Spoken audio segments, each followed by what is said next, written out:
Good morning, everybody. Welcome to the party. Today is Friday, June 6, 2025. This is episode 892 of your Simply Cyber Daily Cyber Threat Brief podcast. As always, I am your host, Dr. Gerald Auger. Alongside this oversized cup of coffee, me, you, Mike from Seat 3B, Port Zero up in the upstate, Christopher Ryan Rains, Haircut Fish, Triple D, Kimberly Can Fix It, and Jenny Housley in Mod Chat. Guys, we are all going to be shredding the top cybersecurity news stories of the day, and I'll do everything within my power to be able to drive cyber risk reduction for your business stakeholders by empowering you not just with threat intelligence on the surface, but also going deeper into the stories to uncover lessons learned and opportunities for you to bolster your cybersecurity program and level yourself up as a professional, which is what we're all about here. Be the CEO of you and just straight crush it like a boss. Also, if you're looking to break into the industry, let me tell you, you're going to be asked in any job interview, how do you stay current? This right here, this podcast, it's aces. You can just drop this. People do it all the time in job interviews. It is a banger of an answer, and I invite you to go beyond just listening to the podcast and engage in the conversation and listen to what I'm saying too. I have 20 years of experience, a bunch of education. I don't know it all, but I know some, right? And if you can take some of the insights that I'm providing and put them in your own words in a job interview, you're going to demonstrate to the hiring manager that you are engaged, you know what you're talking about. And just, you know, if you pick up throughout the show, if there's certain ones that come in, that I say, like, listen, this is exactly how you should frame it. Believe me, like right now, Luma info stealers are hot, like so hot. That Hansel's so hot right now. If you go into a job interview and you're talking about Luma info stealer, they're going to be like, oh, this lady gets it. Hey, guys, this lady gets it. You know what I'm saying? So take advantage of it. Say what's up in chat. Shout out to Pete. Shout out to Mike. Good friends, special guests today in chat. So if you can, drop a hola or a hello to my friends. Guys, what's up, Ben? Cheers. Blue badge, 20 months straight, crushing it. Guys, just so everybody knows, it's the first Friday of the month, which means we're playing bingo. So I've dropped a pin chat on YouTube. You can go ahead and get your bingo card and, you know, basically fill it out as we go. It looks like we've got some people in here. Nelson Rivera, Shane, Random X, Kinomed, Carrie the Punster, Not Only IT, Haircut Fish as always, Mara Levy. Go ahead, scoop it up, get your bingo card, start filling it out. We have fun here as well as work. Just because it's work doesn't mean it has to suck. That's my mantra. Guys, I want you to know we're going to go through 8 different stories. And guess what? I didn't prep or research for any of them. You want to know why? Ain't nobody got time for that. Ain't nobody got time for that. For real. So this is real, authentic. It's the same thing I do every morning, whether the camera's on or not. Cup of coffee, top cyber news. Let's dig into it. All right, let me take a slug off this coffee really quickly. Is today episode 893? I thought it was 892. Let me take a look. The Chiron's going by right here. It'll say it in just a hot minute here. Simply Cyber. Oh, well then, allow me to give a special shout out to Augusta Delgado. I said 892 in the intro. 893. Let's go. Dark Iceman, we're playing bingo. There's no way you have bingo yet, man. Dark Iceman's a relatively newcomer. I think this is his first week in chat. Good to see you, Dark Iceman, sticking with us through the week. Guys, I don't research or prep for any of this stuff. I do want to say shout out to the stream sponsors, those who enable me to come at you and spit hot fire like Dylon into this mic every single morning, starting with my good friend Eric Taylor and the crew over at Barricade Cyber Solutions. Guys, is your Microsoft 365 environment secure? With business email compromise attacks on the rise, your entire operation could be at risk. No one wants that. Fortify 365 from Barricade Cyber Solutions can be your defensive shield. Eric Taylor, the team over at Barricade Cyber, they're experts and they can implement proven security standards to protect your business from cyber threats, ensure compliance, and safeguard your sensitive data.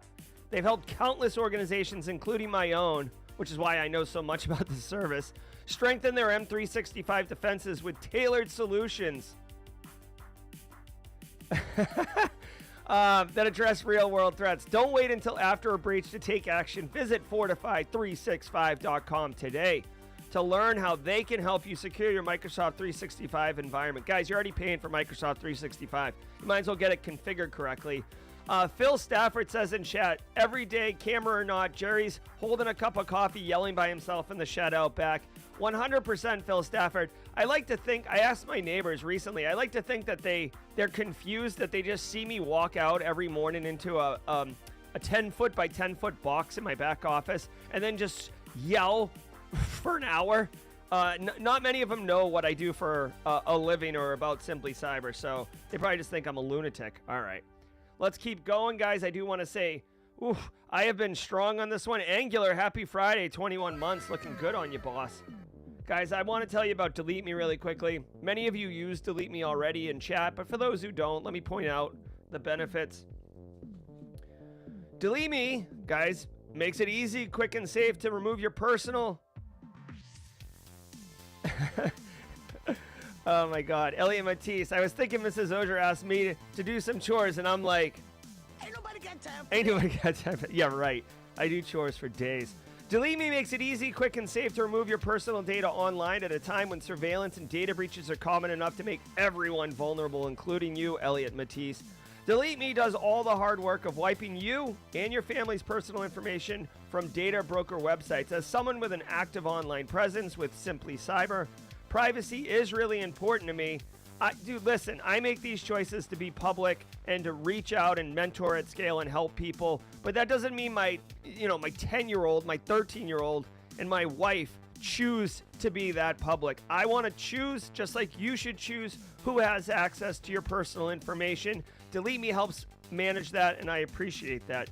Take control of your data. Keep your private life private by signing up for Delete Me now at a special discount for our listeners. Get 20% off your Delete Me plan when you go to joindeleteme.com/simplycyber and use code simplycyber at checkout. The only way to get 20% off is to go to joindeleteme.com/simplycyber and enter code simplycyber at checkout. That's joindeleteme.com/simplycyber, code simplycyber. All right. We also got Antisyphon and Threat Locker, but more about them in a minute. Guys, every single episode, including this one right here, episode 893, Augusta Delgado, is worth half a CPE.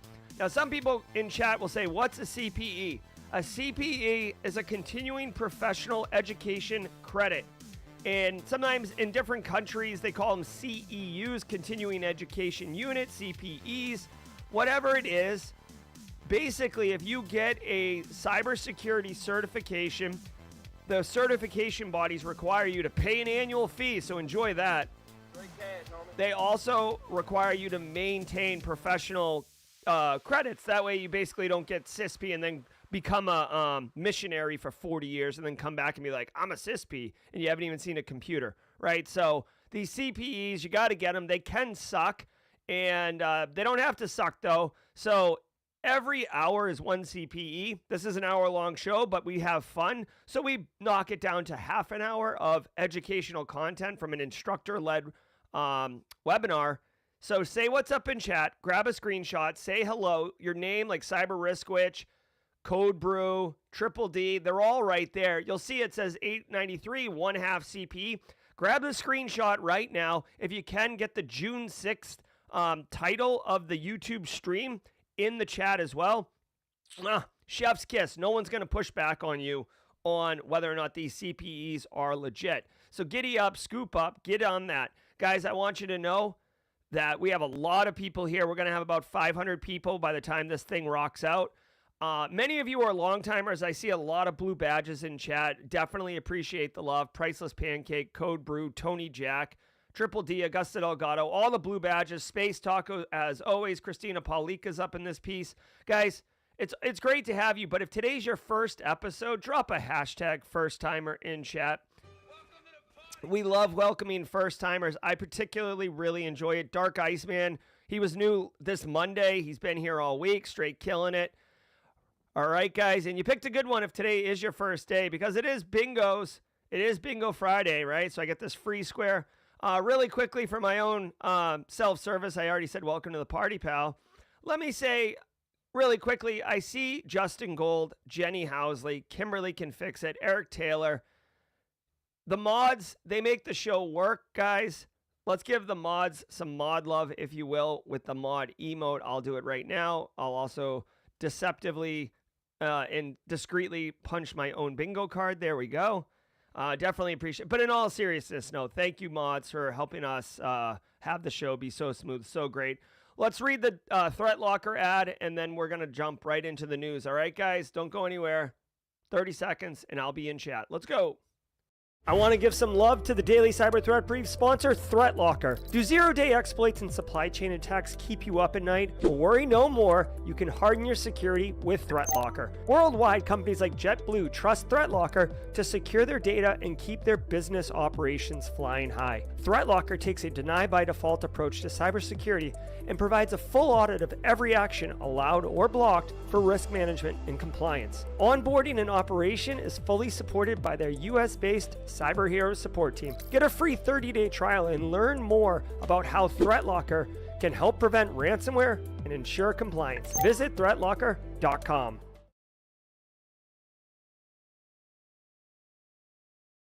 Alrighty. Hey, shout out to Christopher Ryan Rain. Said it was his first week. Hashtag first week. Welcome to the party, pal. And said already my favorite channel. Cheers to you. Well, coffee cup cheers to you, Christopher. Straight awesome every day. Sean Washington. We're rocking, guys. Let's go. Sit back, relax, and let's let the cool sounds of the hot news wash over us all in an awesome wave. I will see you guys at the mid-roll. Let's go. From the CISO series, it's cybersecurity. All right, hey, no one make any noise. Space Tacos is lurking. These are the cybersecurity headlines for Friday, June 6th, 2025. I'm Steve Prentice. Stolen Kettering Health data published. Following up on a story we covered last month, while the not-for-profit Ohio-based healthcare network Kettering Health has been rebuilding and restoring its systems and services, the Interlock ransomware gang appears to have posted 941 gigabytes of data from the organization, including ID cards, financial reports, payment data, and more. According to Security Week, quote, while the healthcare provider has not said much about the type of cyber attack it fell victim to, it appears that it did not give in to the threat actors' extortion attempts and did not pay a ransom. End quote. Reddit sued. All right, I mean, the actual story itself isn't too much. This is a healthcare company that suffered a ransomware attack. Ransomware, as you know, can manifest in a couple different ways. The term ransomware used to just mean encrypt your data and ransom the key back to you. But, you know, threat actors are going to threat act. And, you know, at VillainCon 2024, they're like, we need to diversify our opportunities for victimizing people. And they decided that they were going to actually also do data exfiltration and sell the data, or you pay a ransom to do that. And a third one, which you don't see as often, but launching denial of service attacks against your business unless you pay a ransom to stop. So the ransomware has turned into more of a category than a very specific attack. Just like business email compromise used to mean something very specific, and now it's like basically any way to trick a business into giving money out. This is healthcare. Now, remember, not remember, because Christopher Ryan Reigns is new here, but I worked in healthcare for about 5 or 6 years. It's a wonderful environment if you love sadomasochism. All right. So working in healthcare and cyber is super dope. You basically learn a ton. You deal with like all sorts of different types of individuals, like clinical care staff, physicians who have God complexes, biomedical devices that are more interested in, basically serving whatever their need is than being secure. You got vendors remoting in left, right, and center. So if you get a chance to work in healthcare, get up on it. It's a great opportunity. Having said that, the attack surface, the risk exposure in healthcare is bananas, okay? It's very difficult. You're constantly battling against patient safety and delivering on patient care, number one. And I totally agree with that. I'm not gonna say lock down this system if it's like pushing drugs to a patient and be like, no, this thing needs to be patched. Let's take it down and patch it, guys. Like, I'm not that guy, but at the same time, you get all sorts of shadow IT and people who have great ideas. I'll tell you a personal quick story. Like any piece of technology that would come through procurement, we would look at as InfoSec to give it a sniff test, and sometimes say no, but more likely it was like, okay, cool. Like, we want to make sure this gets configured correctly when it gets deployed. Well, some vendor was like, dude, I got all these Windows 7 machines that are end of life and I can't sell them to anyone, but they run the same X-ray software as the Windows 10 machines or Windows 11, whatever it was. So hey, Maurice Martin with the super chat. Just become best friends. Yep. Thank you, Maurice. So anyways, the vendor's like, hey, listen, physician, you can buy the X-ray machine for $200,000 with the Windows 7 OS or for $500,000 a unit with the Windows 11. They're like, dude, I'd rather buy the $200,000 one. Thank you very much. And they're like, well, your InfoSec office isn't going to allow you to buy these. And he's like, well, what can we do? So what ended up happening was this doctor bought like 100,000 tongue depressors, right? And then they threw in the X-ray machine so it wasn't on a procurement PO. That is some shenanigans, and that is what you deal with in these environments. So Kettering Health here, they got hit. They refused to pay, which is probably fine. Threat actors aren't even always going to honor the terms of their condition. This isn't like a business-to-business transaction. This is straight up dealing with criminals. So sometimes they'll give you an encryption key that doesn't work. Sometimes they'll just say F you and sell the data anyways. These guys said no. Dream Logic with a super chat. I love it. What is that? That's like a Voltron-looking transformer thing. I love it. Thank you very much. Yep. All right. So anyways, what's the lesson learned here for you guys besides what it's like to work in healthcare? Be prepared for business continuity and business resiliency. I wouldn't say this in a job interview because you might feel like you're insulting somebody, but I'm old and crusty and gray now. I don't think we should call it cybersecurity. I think we should call it cyber resiliency. I know it doesn't roll off the tongue as well, but really, cybersecurity is left of boom. The identify and the protection, all the controls in place. Here's your MFA. Here's your backups. Here's your awareness training. Everybody, stand tall. Get ready. Hold. That's security. Resiliency is, I just got punched in the mouth. Well, get up. Here's an ice pack. Put it on. Start staggering back. Get a defensive posture. Handle the attack, but continue to deliver on business operations. That's resiliency. When you just get punched in the mouth and fold like a origami, that's not resilient at all. That's your down, getting punched in the face, right? So cyber resiliency is where it's at. Kettering Health, they were down for 2 weeks. They were able to get their EHR back up and running. They use Epic. I'm familiar with Epic. Epic is a juggernaut in the EHR space. And trust me, they want you back up because they're making straight cash off you too. Straight cash. All right. Long story short, ransomware, you got to do all the things. Use Anthropic for scraping. According to LinkedIn News, quote, Reddit is leading the latest battle to stop artificial intelligence companies from scraping digital data without authorization, end quote. Did we just It become has best launched friends? a lawsuit Yep. against Anthropic, saying, quote, it has been harmed by the AI startup's unfair business acts, end quote. The suit claims that Anthropic had accessed Reddit's forums over 100,000 times in violation of Reddit's public content policy. Reddit does have partnerships that allow OpenAI and Google to train their language models on its content, but it does not have such a relationship with Anthropic. All right. Hey, Priceless Pancake with a super chat. Thank you. Priceless Pancake, who I do own a black shirt with white font, I Heart NIST, Priceless Pancake. I haven't forgot. It's in the queue. It's just I have so much going on. And I'm a self-professed, well, not self-professed. I've recently been told in a very lovingly but very firm way that I'm terrible at delegating. But hey, let people know Priceless Pancakes has got people saying cyber resiliency. So the story was on LinkedIn originally, but I brought up the actual news report because, you know, I feel like that's more, I don't know. I'd rather read news from news outlets than news from like a LinkedIn post. So, guys, here's the deal. Scraping websites is like, it's so hot. That Hansel's so hot right now. Dude, like scraping websites, it's a thing. Like, now Reddit's going to sue them. Okay, explain to me this. Unless you ask Claude a specific question and it's like, well, one Reddit user says, how would you possibly prove that the data that Anthropic is spitting back out at you is coming from Reddit? I'm not entirely sure. I don't know what kind of case Reddit's going to have here. But there's a lot of precedent set on scraping. If you want to, well, here, let's talk about this. When you train AIs, you got to have great data. I want to let everyone know whenever you're evaluating an AI, you should ask or at least try to figure out what the training data was that it was taught on, because that's the corpus of data that it is.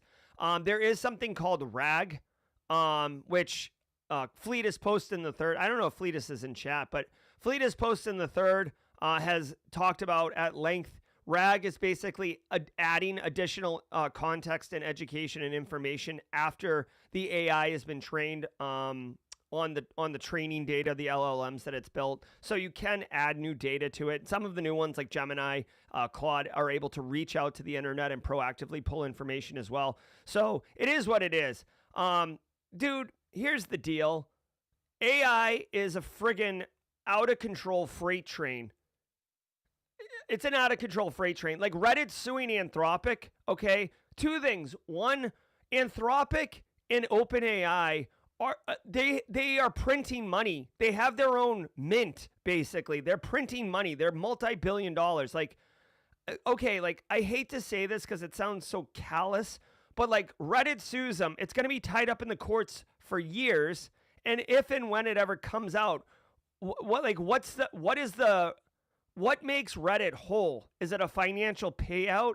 Is it removing Reddit data? Good luck with that. You know what I'm saying? So I don't know. I don't think it's going to be that thing. If you do want to see what I would consider the most egregious example of scraping, and here, well, I'll show it to you in a second. And let me ask you this. Ask yourself this. If I go to a public website or you go to a public website and you copy and paste that data off and you use it as, you know, information in your own, you know, not you like rip it off and you're selling a product with like a lookalike website, but like you take in a bunch of public accessible data and then you do something with it. Is that legal? Is it legal because it's public information? Same thing with snapping a photo of somebody in public or recording at all times. Do you have an expectation of privacy and of like copyright or intellectual property copyright law, like legal rights for public information? So like my GRC masterclass, right, for example, it's behind a paywall, right? If you steal it, which some people have done, thanks a lot, you jerks, that's not okay. That's illegal. But if it's a YouTube video, is it legal to scrape it, right? So that's been a big question And I want to show you what I think is the most unbelievable example of this. This has been going on for about 6 years. Clearview AI. I don't know if you guys have heard of Clearview AI. This is unquestionably, unequivocally the most advanced, most effective, and fastest responding facial recognition system there is. Okay? And the way that they got all their data was scraping social media posts. Or not, I mean, they scraped a lot of stuff, but scraping all sorts of social media posts. Look at this right here, dude. $50 million settlement. People are so mad about this guy scraping all the information, right? So if you have a Facebook photo of you and your family, scraped it all. Now, if you're in that picture in the background and you're a very private person, doesn't matter because you are in a publicly accessible photo. Dude, 390 million faces, secret attempt to buy your mugshot. Like, dude, no one's talking about Clearview AI for some odd reason. Go check it out. It's bananas what they're doing. I know a couple people who have access to it. It's insanely powerful. Not just the ability to identify you in a picture, but the time it takes. There's hundreds of millions of photos in the in the database, and it can find you in like a split second. It's insane. All right. I do want to say really quickly, if you are into GRC, don't sleep on Chris Whitlock and the Study GRC crew over at studygrc.org. They are doing great stuff. I want to give them some flowers while we're in here. Check them out, Study GRC. There you go, Chris. Let's go. North Face website customer accounts breached. North Face. The attacks on consumer retail organizations continue, with the outdoor clothing company North Face stating that almost 3,000 customers were affected by a data breach on its retail website in April. Parent company VF Outdoor, which also owns the JanSport and Timberland brands, announced in breach notification letters that it initially discovered unusual activity on April 23rd. Basic PII was accessed, but not payment details. They stated, quote, an investigation revealed that an attacker launched a credential stuffing attack on the North Face website using login information stolen from other breaches to gain access to user accounts, end quote. Yep. Cisco ISE. All right. So you guys know the North Face. I don't know if it's as popular as it once was. Gen Z, you're going to have to let me know. When I was 19, 20 years old, North Face was like blistering hot. If you had like the red vest with the black top, or if you had just the full black zip up shells, it was pretty hot. Okay. North Face, many of you know it. They make outdoor gear. Like you see it littering base camp at Everest right now. Basically they're a retail company. So they have a front end web presence, right? Just like any of these other ones, right? Backcountry, REI, the one that has the goat for the logo. Dude, it doesn't matter. It could be Kohl's, Target, Walmart. It doesn't matter, okay? Basically, any retail website will have you log in because they want to track your shopping habits so they can market to you, right? Like, oh, like this guy's always looking at... I have like kind of... As much as I have an unhealthy kink for lighting, I also have like kind of an I've gotten away from it, but I really used to be into vests for some stupid reason, and now I'm like low key into rain jackets. Don't judge me, okay? I'm not buying rain jackets. I'm into them, okay? So you know, they want to be able to market to you, right? Here's the deal. North Face did nothing wrong. North Face did nothing wrong here. This was a credential stuffing attack. A credential stuffing attack is basically where someone tries to log in with a username and password to your account. Now, instead of just guessing your username and password, they use data from data breaches other than the North Face, and they try to log in with it. It's a classic attack. It can be done in an automated way. There are tons of tools. Like Hydra is a perfect example, right? I don't think Hydra can attack web applications, but basically Burp Suite can. You put in a username, you put in a password, you hit go, and it rips through it, and then it reports back which ones it logged into. You guys, I will tell you, I did have a members-only jacket when I was 7. It was beige. It did have like the plaid lining. It was hot. All right, guys, here's the deal. This is the same attack that 23andMe suffered. North Face basically said your accounts got compromised. Hopefully they can identify by the IP address or, probably the IP addressers to know whose accounts were logged in, and then they can reset the creds, maybe require their people to do MFA. The thing is, like, this is kind of tricky. With, like, 23andMe, you're putting your DNA in, so it's a good argument to put MFA on. If you're just buying a jacket, it's kind of a tough sell to get people to put MFA on. But anyways, yeah. The final thing really quickly, State of Maine Attorney General was in there. I'm telling you, I'm going up to New England for 2 months shortly. Might make the trip to the Maine Attorney General's office to give him a proper high five. Love all the reporting they're doing out of there. The auth bypass flaw impacts cloud deployments on AWS, Azure, and OCI. This flaw impacting the Identity Services Engine, ISE, could allow unauthenticated actors to carry out malicious actions on susceptible systems. With a CVE number and a CVSS score of 9.9, it is described as a static credential vulnerability. Cisco also acknowledges the existence of a proof-of-concept exploit, but says there is no evidence that it has been maliciously exploited in the wild. All right, hey, really quickly, getting confirmation right now from Jenny Housley. Hydra can attack web apps, so thank you very much, Jenny. A great command line tool, one that you guys should definitely have in your back pocket, whether you are a GRC professional or a straight-up offensive security pro. It's a pretty good one just to use and understand. All right, so critical Cisco ISE bypass. So it sounds like what I'm looking at here. Again, I don't research or prep these shows. AWS, Azure, they do have infrastructure as a service. You can deploy your infrastructure up there, which is great. And then they have software versions of hardware solutions. Apparently, there's a Cisco ISE. I'm not sure what the ISE is. Identity Services Engine. Okay, so that's not good. Guys, whenever you have a solution that's part of the identity and authentication infrastructure, you definitely want to protect that. Just remember, like, I know it's kind of played out like Welcome Back, Kotter, but like,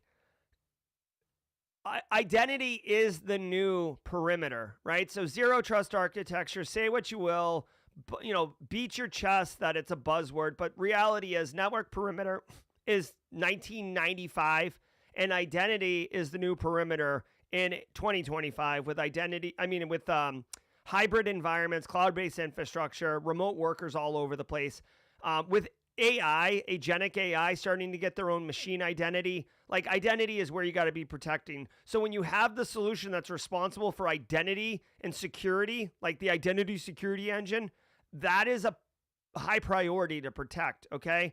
So basically there's an auth bypass, which means you don't need credentials. You literally bypass or go around the authentication mechanism of the solution. It's given a CVSS score of 9.9 out of 10, which is 1984 Chernobyl. Did we ever confirm when Chernobyl went down? Because I've been referencing it a lot lately, so I need to get the right date on this one. 1986, April 26, 1986, number 4 reactor. Okay, yeah.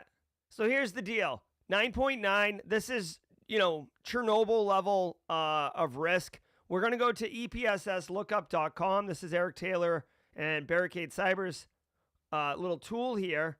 And I've put the CV in to get the EPSS score. This is a different score that's more related to how real is this to get exploited in your face. You can see the CVSS score 9.9 is still here. Of the hundreds of thousands of vulnerabilities in the EPSS database, this particular one is 34% worse than others. with a 1/1300th of a chance of getting exploited in the next 30 days. There are some caveats to this. If you need the primary administration node of your Cisco ISE deployment to also be deployed in the cloud, so if the primary administration node is your on-prem, then you're not affected. So, again, this is why you have to go beyond the headlines, right? Like if you were just to look at this, you'd be like, everything's on fire. We run cloud ISE. Let's get out. Cisco ISE. Let's go. But there are nuances to who's at risk. As always, while you don't have a high percentage chance of suffering this attack in the next 30 days, it is pretty serious. If you did get compromised, I would recommend, if you are operating in a hybrid environment, meaning you have on-prem and cloud infrastructure, you would want to share this with your IT team. If you're a mid-sized business that's using a beefy MSP for your IT services, may want to ask them. Again, that's going a little bit above and beyond. I feel like asking your MSP if this is affecting us is if you have dedicated InfoSec people on staff. If you're just like a business owner, you're definitely not flipping this to your MSP. You're just like screaming YOLO and hoping for the best. All right, let's get to the mid-roll. Huge thanks to our sponsor, Conveyor. Let me guess, another security questionnaire just landed in your inbox, which means all the follow-up tasks you don't have time for are close behind. So what are you going to do? Here's a better question. What would Sue do? Sue is Conveyor's new AI agent for customer trust. She handles the entire security review process, like answering every customer request from sales, completing every questionnaire, or executing every communications and coordination task in between. No more manual work. Just a quick review when she's done. Ready to let Sue take the reins? Learn more at conveyor.com. That is www.conveyor.com. All right, hey, mid-roll, let's go.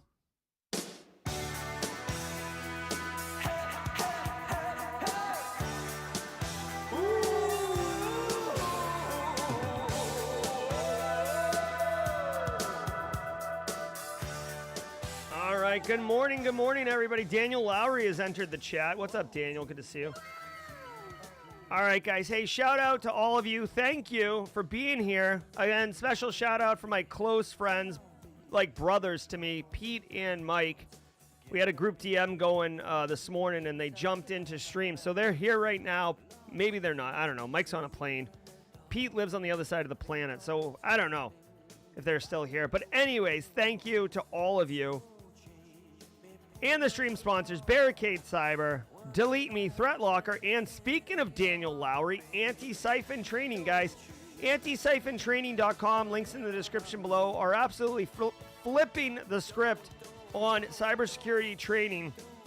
They make it fun, affordable, and accessible to anyone who's interested in learning cybersecurity. And I want to call your attention to June 16th through June 19th, where John Strand is giving one of my favorite courses, Active Defense and Cyber Deception, June 16th through 19th. You can take this for free. John Strand will encourage you to take it for free. It's a 4-day, 4 hours a day class. You can do your work and take this class. It's designed to not have to take you out of work. It's designed, part half days, basically, right? This class is so fun. You learn how to set up honeypots, honey tokens, canary tokens, the difference between, venom and poison, not to hack back. You learn some of the legal thoughts around attacking attackers. And this is great. If you are a network defender, if you're, if you're a security operations person for a smaller business, this class is invaluable. I have a video on the channel on how this class is. I took it, I made the video, didn't get paid to take the class or to make the video. I just loved it that much. Go check it out. Links in the description below to antisyphontraining.com. Go to their course catalog under live training and you'll see it. Please take advantage of this, okay? John does this class, I think, twice a year, 3 times a year. Don't sleep on it. It's an absolute banger. All right, guys. Holla. Now, every single day of the week has a special segment, and Fridays is James McQuiggan at 35,000 feet. He might be sitting next to my friend Mike right now. James McQuiggan, this guy's everywhere at all the times. He flies more than anyone I know, but he also has dad jokes for days. So we're going to do our dad jokes from James McQuiggan. Guys, what's the difference between the bird flu and the swine flu? What's the difference between the bird flu and the swine flu? One requires tweetment and the other has an ointment. Oh my God, bro. Someone call the police because James McQuiggan is murdering these jokes. What's the difference between bird flu and swine flu? One requires a tweetment and the other an ointment. What happened when James played hide and seek in the hospital? What happened when James played hide and seek in the hospital? He kept being found in the ICU. He kept being found in the ICU. Oh my gosh. Guys, James wants to know, did you hear about the guy whose whole left side was cut off? His whole left side. It was a tragic, it was in the news the other day. His whole left side was cut off. But James says, don't worry, everybody. He's all right now. He's all right now. Oh my God. And guys, really quickly, did you hear the joke about amnesia? Moxie Blanc, Becky Gaylord, did you guys hear the joke about amnesia? I hope someone did hear it because I forgot how it goes. Oh my gosh. That is James McQuiggan at 35,000 feet. Your dad jokes of the week. All right, everybody. You know what to do. Alpha Sierra is our drum major. She's going to lead us off. Daniel Lowry knows the words. He's got the instruments. Grab a guitar, Daniel. Start jamming with us. Let the la la la la's wash over you, and then we're going to finish the second half of the show. Let's go.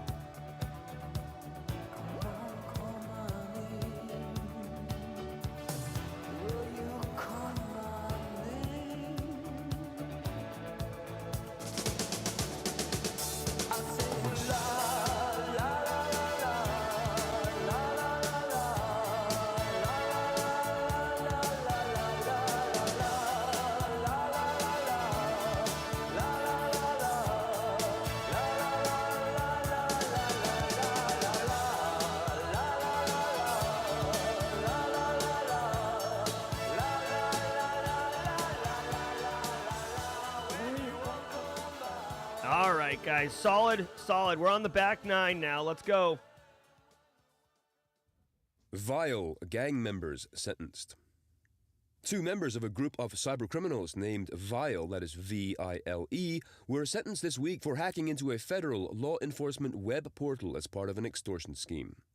Vile specializes in doxing based on information they extract from, quote, tricking customer service employees, submitting fraudulent legal requests to social media companies, bribing corporate insiders, and searching public and private online databases, end quote. The individuals in question, aged 21 and 26 and based in Rhode Island and Queens, New York, also, quote, impersonated law enforcement, illegally accessed government databases, and even faked life-threatening situations to bypass criminal procedures through which they could attain sensitive personal information, end quote. They each face sentences of 2 years. Chrome extension. Good. I think this is deplorable. You know what I mean? Like, there's no, like, listen, a ransomware threat actor knocking a company offline, right, is not cool. But, you know, I hate to say it's just business or whatever, but, like, then, you know, this is individuals who are posing as law enforcement to get information and then extorting, like, private citizens. Yeah, Kinemed, we won't know if you got bingo or not. Like, you have to announce you got bingo. There's no like API hooked in to the bingos. It's just for fun. So if Kinemed's got it, we could take a look after I read this story. All right. These guys got arrested. I guess the question now becomes, like, what's their they probably haven't had sentencing yet. I don't know why they split sentencing up in like judgment, just like judge and then do the sentencing right then. Okay, it's believed that they attacked the DEA or Drug Enforcement Agency portal. Guys, here's the reality, okay? The one thing, like, yes, like if they steal my information and they threaten me and my family, that's scary and that's bullshit, right? But when you're attacking like the DEA portal, for example, or law enforcement, dude, law enforcement, they make the choice to put criminals in jail, and criminals don't like being put in jail, right? So when you find out where the law enforcement people live and where their families are, and then you start threatening their families, that gets really dark. I know of some instances where threat actors have done just that in order to fear, scare, or even extort law enforcement officers to do things they don't want to do. So it really is a mucky, filthy game. I'm glad that these dudes got arrested. Congratulations, law enforcement. Not much else to say about that. I guess for my practitioner perspective, it's worth noting these individuals would submit fraudulent claims, call help desk, and pretend to be people they're not. Just make sure that you have decent. Here's the thing: you got to make sure that your help desk, support desk have good protocols in place to validate identities, and essentially take it away from the support desk people of having. Like make them follow a path. That way, if someone's yelling at them, they can say, hey, it's out of my hands. I'm not making this choice. This is the policy. We got to do it, right? Yeah, exactly. I'm glad they got arrested too. All right. So Kinomed said they think they got bingo. Let's take a look really quickly. I am here in the,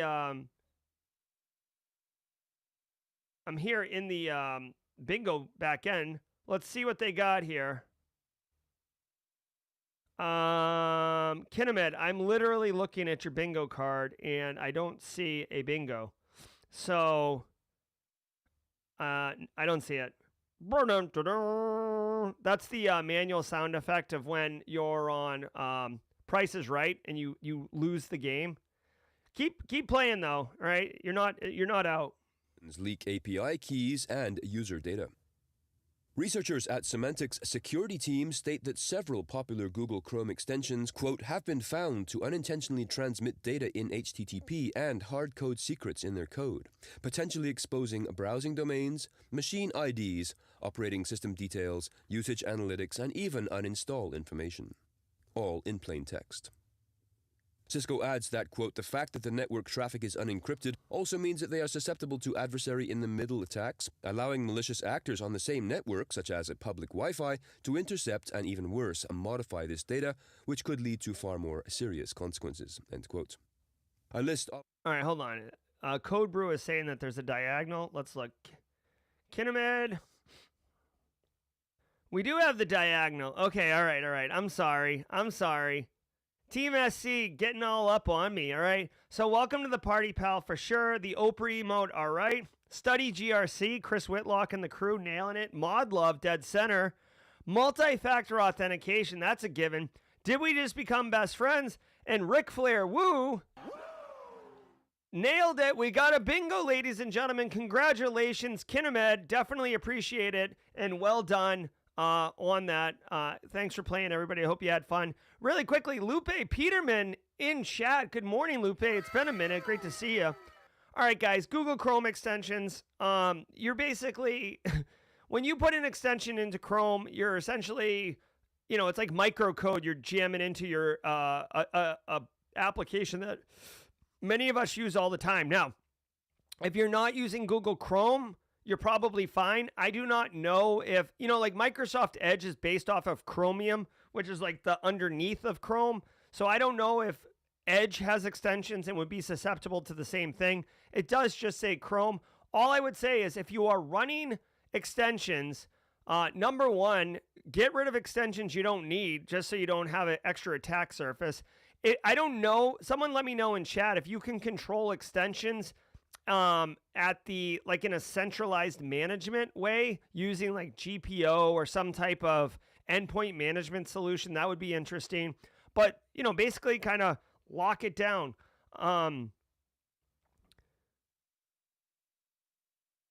Because essentially, dude, this makes me think of like 1997 where you're able to like do adversary in the middle attacks on wireless traffic. Here's my thing, guys. Like, it's unencrypted data. It's sensitive data like credentials, API keys, tokens, all these things.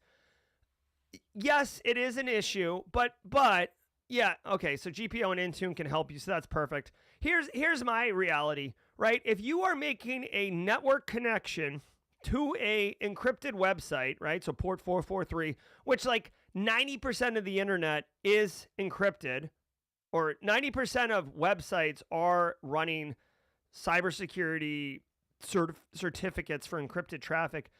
The very first thing that you do when you connect to a website is a three-way handshake to establish a TCP connection. The very next thing is a four-way handshake using TLS to set up an encrypted connection and share secrets. So, yeah, you can have your adversary in the middle attack, but that code's probably could be encrypted. Also, wireless networks, they talked about sniffing wireless traffic. Sure. That's possible, but then if the wireless network is encrypted, which most of them are, right, WPA2 or something like that, then your traffic is encrypted. Then I haven't done this myself, but possibly if you're on the same wireless network and you have access, you would have a key so you could decrypt their traffic in flight. I don't know if the keys on WPA2 are unique to each client on the network, but again, I feel like you have to do some like gymnastics to be able to execute the attack on this particular one. It doesn't dismiss the fact that if you're going ham with Chrome extensions, like it's Microsoft Office plugins in 1994, where you just like you can't even see the actual document because you have so many plugins, that's a problem. But yeah, so here we go. If you're running SEMrush rank, which a lot of marketing people would do, look for your marketing people. Browse VPN. I don't even know what that one is, but I mean, obviously it's a VPN, so people would think it's secure. Sounds like it would be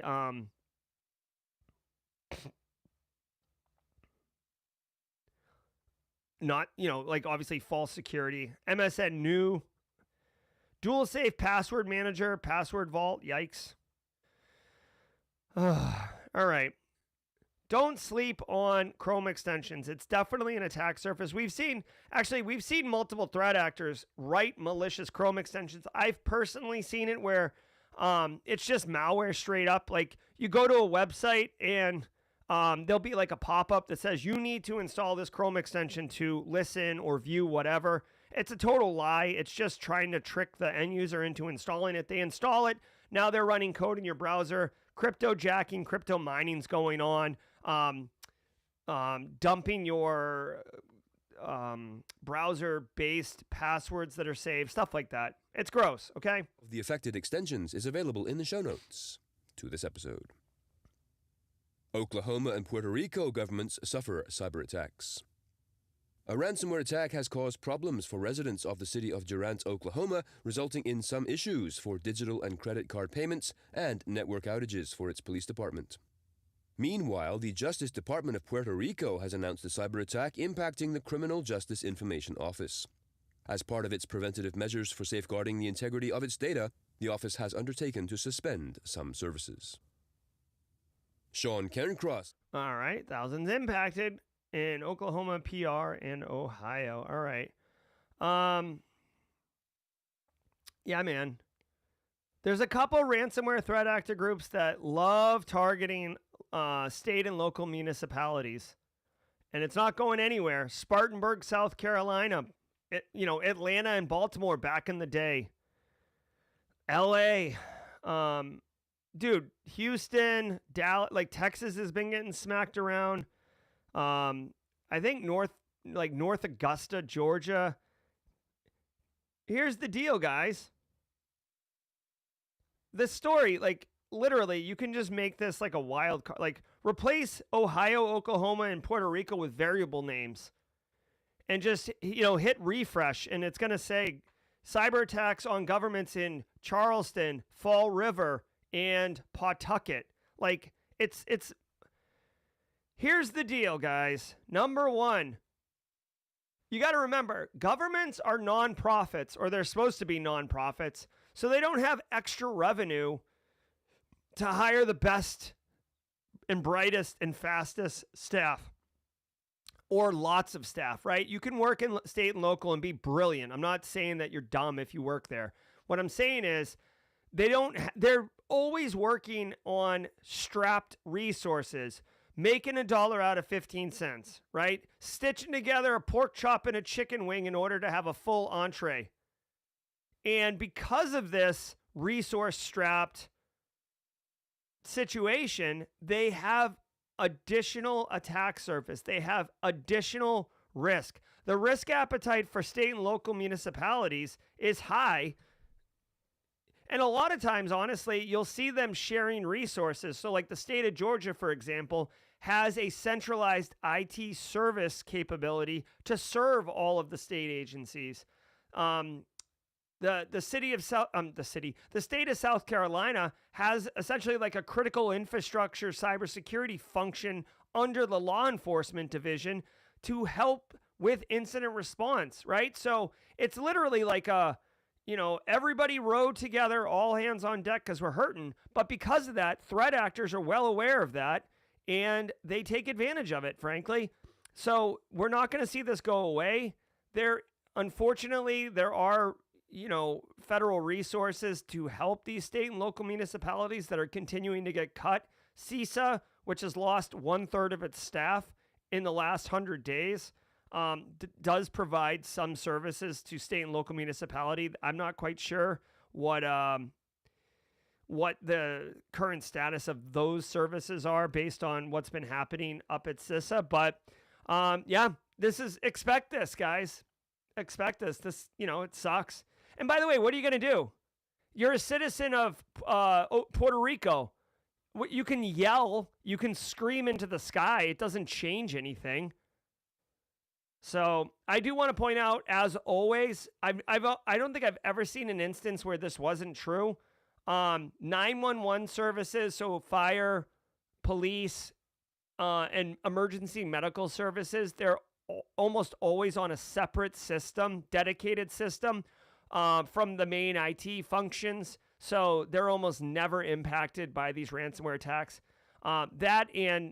See, the thing is, I don't think a ransomware threat actor would give a crap. I don't think a ransomware threat actor is swinging a hammer around the store, just destroying things. And then they see the 911 fire department. They're like, whoa, whoa, whoa, whoa, whoa. I have a conscience. I'm not going to destroy that. Like, let's keep that safe. I don't think they give a crap. It's like literally in a different room. So they're swinging around a bag full of pool balls, destroying stuff, and the 911 stuff is somewhere else, so it's protected. That's called resiliency. Has policy coordination in mind. At his Senate confirmation hearing, Sean Carecross outlined his vision for leading the Office of the National Cyber Director, emphasizing the need for interagency coordination and alignment with administration policy. While acknowledging his lack of technical cyber expertise, Carecross highlighted his leadership experience in managing large organizations and responding to cyber attacks during his tenure at the Republican National Committee.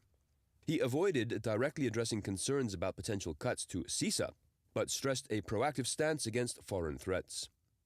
Citing recent attacks by Chinese hacking groups, he identified China as the top cybersecurity threat facing the U.S. All right. All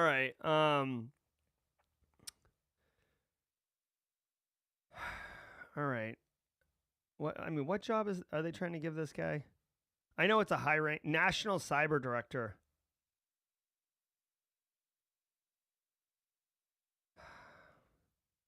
All right. Did you guys see they put a 22-year-old in charge of domestic terrorism yesterday? So, I don't know. I don't know Sean Carecross from a hole in the wall. Normally you'd want to see someone who's got, time in the saddle is kind of like the metaphor I like to use. He's saying that Volt Typhoon, which is the the Chinese-based threat actor that's been attacking critical infrastructure and basically setting up forward operating bases in United States systems, is not an IT issue. It's an operational issue. Agreed.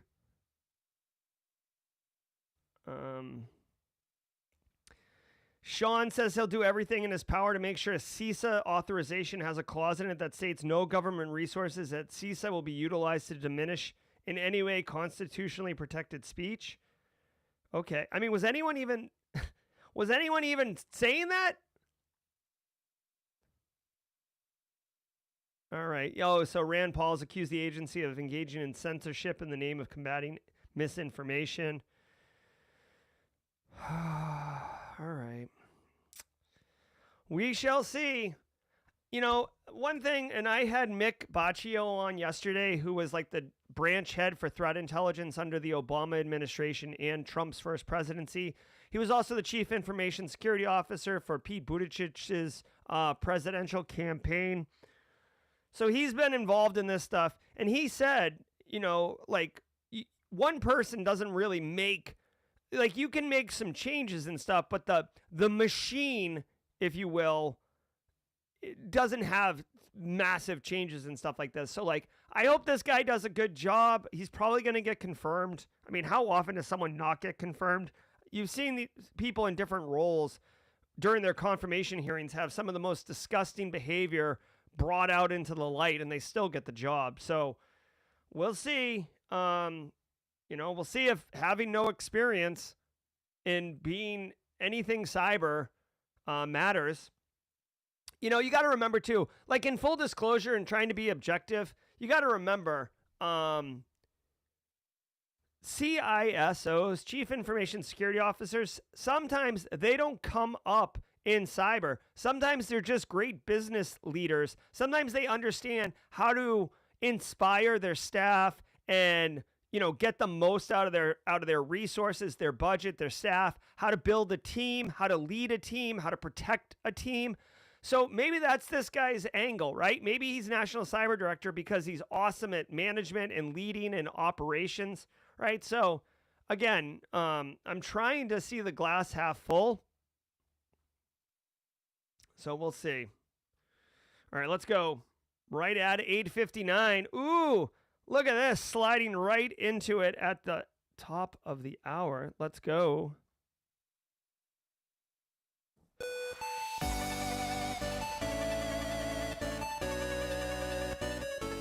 Guys, this has been your 1 hour of Daily Cyber Threat Brief Podcast, episode 893. What we just did is called Crush It. That was a banger episode, but don't go anywhere because we are going to be sliding like it's 1992. We're at a high school dance and we're doing the electric slide, right? You're at a wedding and we're doing the electric slide. We're sliding into Jawjacking. Jawjacking is a separate podcast where we're going to have on Friday a panel of cybersecurity professionals who work in industry and are interested in mentoring. I mentor at scale. I cannot do one-on-one mentoring, but what I can do is make a platform that you can ask your questions and get answers live every single weekday. Fridays is a banger, guys. Jawjacking, stay with us. If you got a boogie out here, have a wonderful weekend. I wish you the very best. No Discord AMA today. That has been pushed a week because I have a 12 to 5 p.m. appointment today. That's a long one. I'm Dr. Gerald Auger from Simply Cyber, wishing you a very good day. Let's slide over to Jawjacking. All you blue badges, thank you very much. Appreciate it. All you long-timers, first-timers, everything in between, appreciate it. To Mike and Pete, thanks for checking out the show, boys. Love it, love it, love it. And go Oilers, Elliot Matisse. All right, I'm Jerry. Let's go. Ever wonder what it takes to break into cybersecurity? Join us every weekday for Jawjacking, where industry experts answer your burning questions about the cybersecurity field. Live, unfiltered, and totally free. Let's level up together. It's time for some Jawjacking.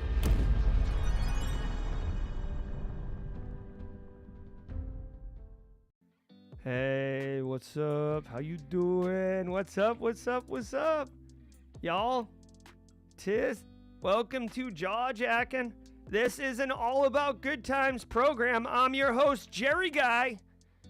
I might look like that nerd, Dr. Gerald Auger, but believe me, If Dr. Gerald Auger and I were a mullet, he's the nerd up front and I'm the party in the rear. Welcome to Jawjacking, where I will do everything in my power to answer all your questions. It is a Friday, so we might be joined by some friends. I want to let everybody know that on the Discord, Simply Cyber Discord, do ! Discord in chat. You can get a link to it if you're not already a member. It costs nothing to join Discord. It's all upside. There is a public speaking master's class group, right? Running Tuesdays at 7 p.m. Eastern time. Last Tuesday of the month. Guys, basically, if you want to learn to do public speaking like a la, kind of like Toastmasters, public speaking is hugely valuable. I can't tell you how valuable it has been for my career. Many others will tell you the value of public speaking in their careers. If you'd like to kick the tires in a safe space, go on the Discord server, check out the events. You can @ Chris Whitlock for more information. I think Luke Canfield and Chris Hidalgo are also involved with it, if I'm not mistaken. But the next one is June 10th at 7 p.m. June 10th at 7 p.m. Giddy up on that. All right, guys, drop your questions in chat with a Q, and I will. Marcus Kyler, yes, sir. Go Oilers. McJesus is looking pretty good, right? And you know the thing is, I love Kachuk and the Florida Panthers, but dude, I want like a Rocky versus Drago, or not Rocky Drago. Like, I just love it because if the Oilers win, then they can meet next year for a rubber match. Okay. Bruce and Axe would love a shout out for the DMV Locals meetup tomorrow. Fireworks Pizza in Leesburg, Virginia. Hell yeah. Hey, so check this out. If you did not know, I know we have so much going on here at Simply Cyber, and I don't do the best job of properly marketing, but if you go to simplycyber.io, you'll see this map right here. What is this map? This map is literally, excuse me. This is a map of all the Simply Cyber community local meetups. That's right. We are virtual community. But dude, there's so many of us, there's so many great people that certain people have taken the mantle of being a local ambassador and taking Simply Cyber to the streets. And you can see right here in the DC, Maryland, Virginia area, Brews and Hacks is the ambassador. So basically you just click on the one that you're interested in and you'll see the Discord name for the person who's the ambassador. You can connect with them on Discord. And Brews and Hacks, he is in charge of the DC, Maryland, Virginia chapter, and they are doing a meetup at Fireworks Pizza in Leesburg, Virginia tomorrow, Saturday, June 7th, 1 p.m. to 5 p.m. So if you are near Leesburg, Virginia on Saturday, June 7th from 1 p.m. to 5 p.m., go check it out. High five. Brews and Hacks is a great person. I know the community in that area are all wonderful. Thank you for your contributions, Brews and Hacks. All right. Let's see. All right. Cam Godot. So, Cam, I saw Brad Marchand win a cup in 2011, so that itch has been scratched. How about that breakout to get McDavid's wheels going? Oh, yeah. All right, here we go. Berg says, I'm a workers' compensation adjuster looking to get into pen testing, going to get bachelor's in the fall for IT and working on Sec Plus. What entry-level job should I be applying to? All right, Berg. Well, let me tell you a couple things. One, pen testing might be, well, pen testing is one of the more challenging roles to get junior level work in, simply because it's very saturated and very specialized. If you're really hell-bent on doing it, network and, do bug bounties and try to build a portfolio of skills that you can demonstrate.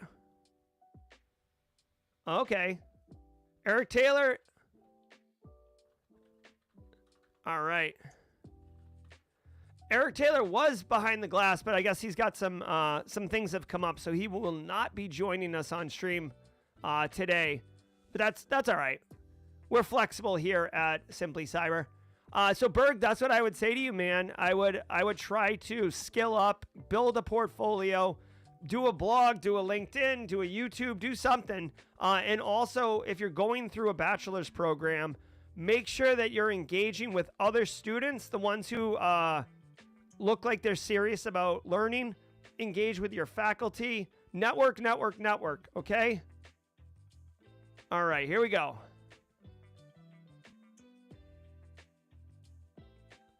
All right. Net Setup says, need some excellent explanation of the G of GRC. All right, so GRC is governance, risk, and compliance. But what is governance? That might be the hardest one for people to wrap their head around. Hey, Kathy Chambers is here.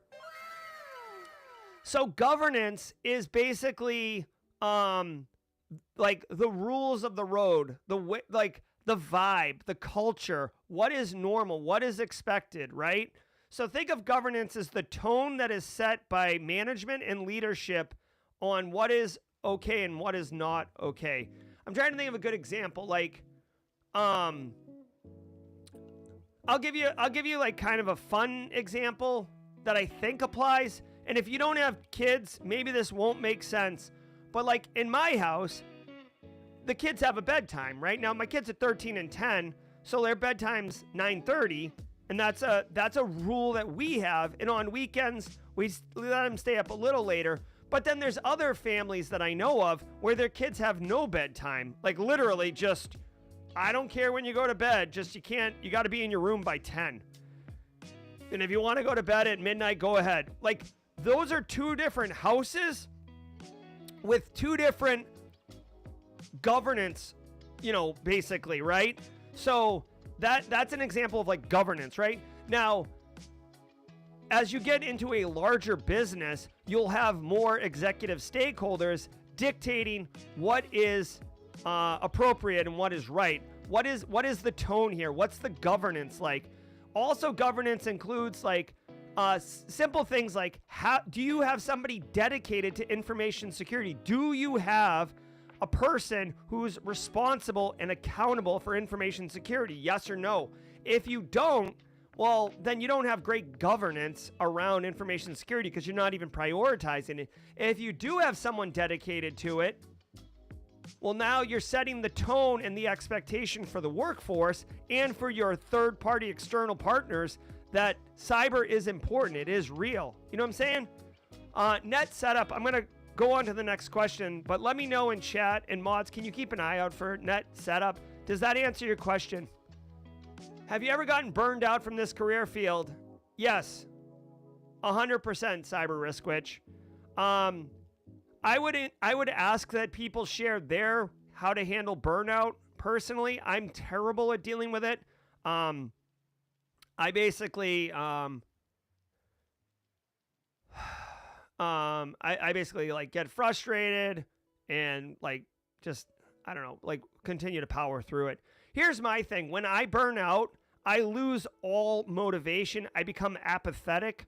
So what I do, Cyber Risk Witch, is, and this is not the best answer, I work super hard all the time. That way, when I encounter a burnout, I can't predict it. When I encounter a burnout, I can chill for a few minutes. Like, really, it takes me about 18 to 24 hours to recover.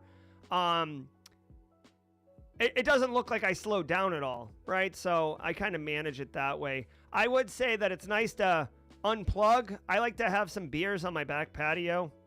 Cam Godot says, I'm in the process of putting together a flyer or a single page to give nonprofits to get some free experience in GRC locally. What's a realistic offering of services? Oh, nice, Cam.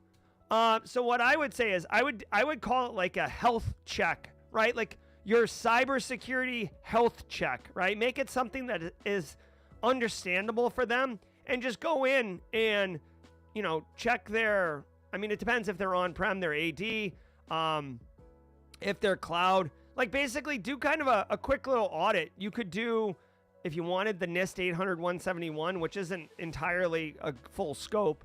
You could do 800-171.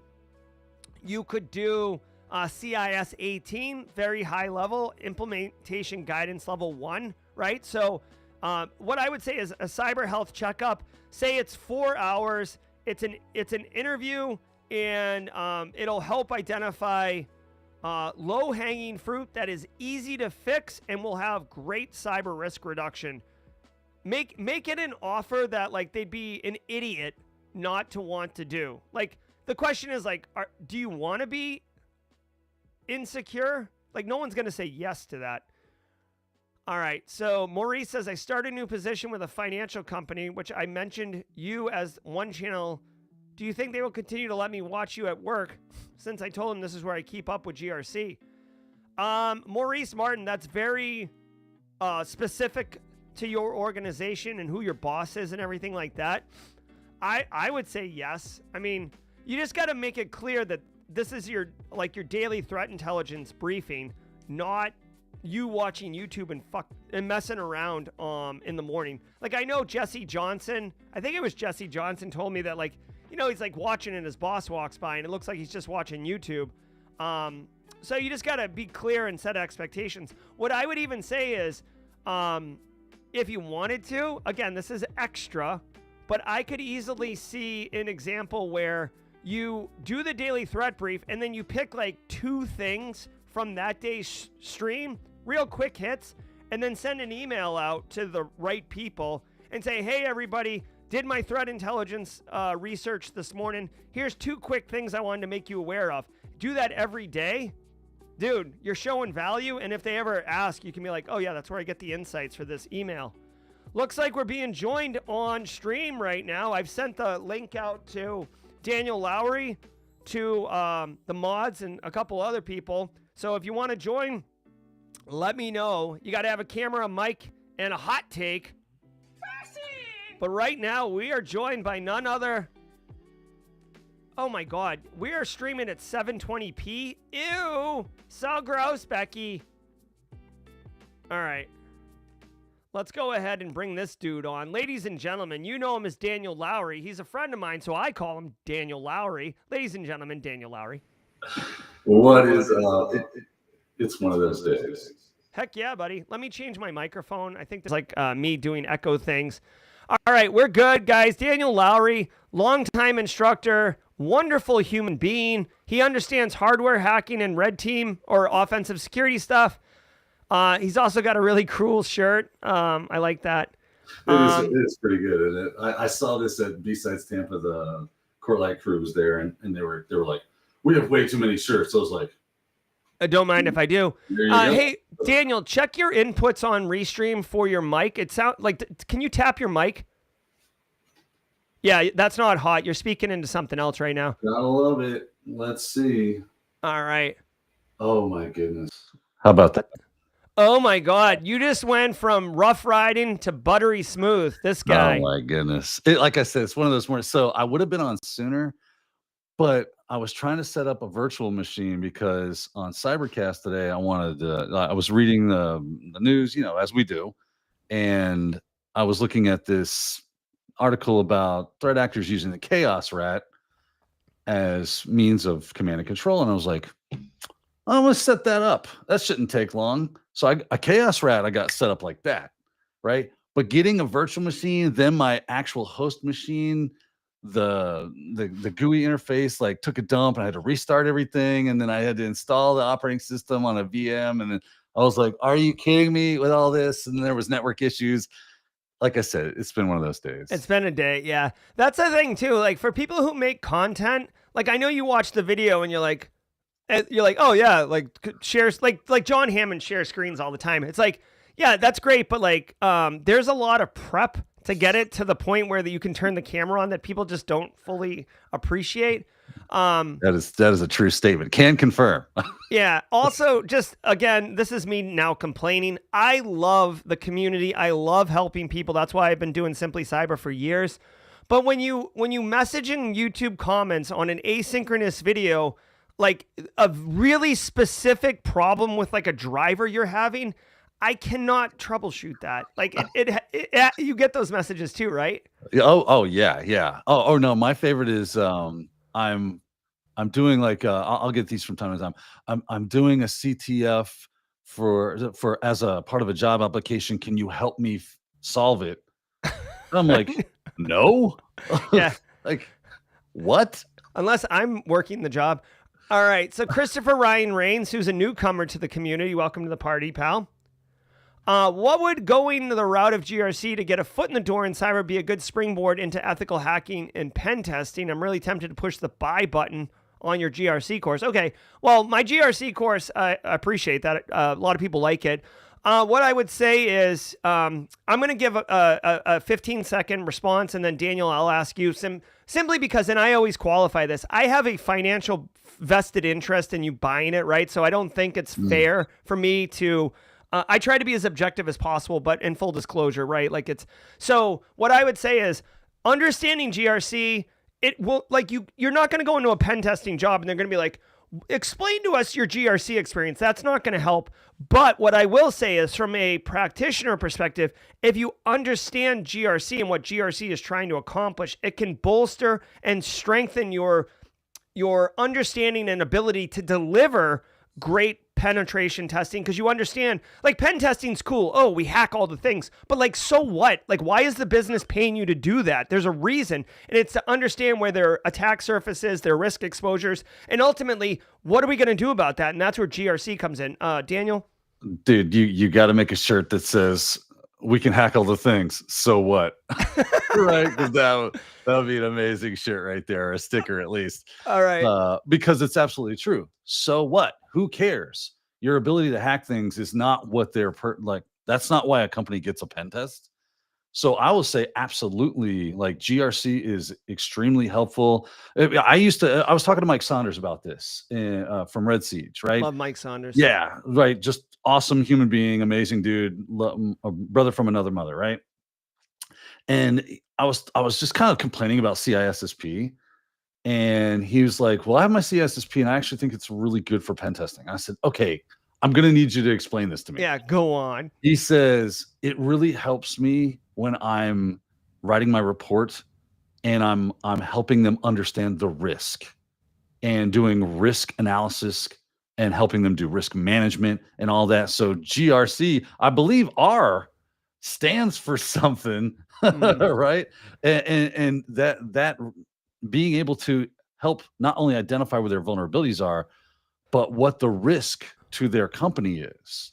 That's what they want. That's what they want to see. It's like, okay, so you found some vulns, big deal, right? So what? You were able to hack the crap out of it. So what?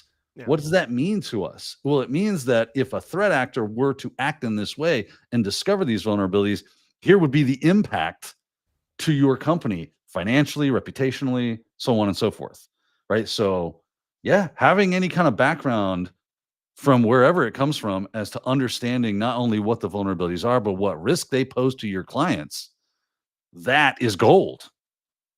So there you go. There you go. Rich464 said, we did a discovery meet and found the client is using open Google Workspace for exchanging info with vendors. They deal with sensitive information, struggling to inform them how dangerous this is. Again, this took me a while to like reconcile with myself. We are paid, and this is honestly why I think CISOs shouldn't be held accountable for liability, but we are paid as advisors. Ultimately, the business makes the decision on what risks they're willing to accept versus not accept.